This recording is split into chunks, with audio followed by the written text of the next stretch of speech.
மாவட்ட காங்கிரஸ் தலைவர் ஜெயக்குமார் மர்ம மரணம் கொலை என்ற கோணத்தில் விசாரணை துவக்கப்பட்டிருக்கிறது. விவரங்களை செய்தியாளர் ராமசுந்தரம் வழங்கிக்கலாம். ராமசுந்தரம் வணக்கம்.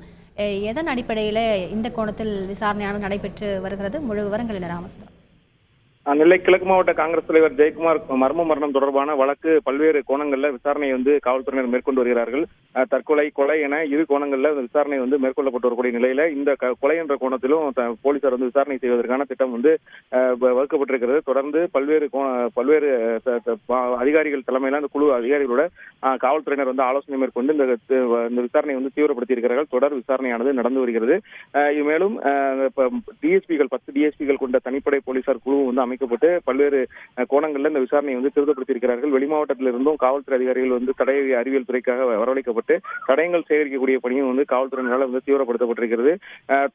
தொடர் விசாரணை மேற்கொண்டு வரக்கூடிய நிலையில ஒரு சில நாட்கள்ல அந்த இந்த குற்ற சம்பவத்திற்கு ஈடுபட்ட நபர்களை கைது செய்வார்கள் என காவல்துறை தரப்புல தெரிவிக்கப்பட்டிருக்கிறது. தொடர் விசாரணையும் தீவிரப்படுத்தப்பட்டு காவல்துறையினரால் பல்வேறு கோணங்கள்ல பல்வேறு பகுதிகளிலும் இந்த விசாரணை மேற்கொள்ளப்பட்டு வருகிறது. அந்த KPK ஜெயக்குமாரோட தொலைபேசி தொடர்பில் இருந்தவர்களிடமும் அந்த விசாரணை தீவிரப்படுத்தப்பட்டிருக்கிறது. முழு விவரங்களுக்கு நன்றி ராமசுந்தரம். செய்திகளை உடனுக்குடன் தெரிந்து கொள்ள உடனே சப்ஸ்கிரைப் பண்ணுங்க.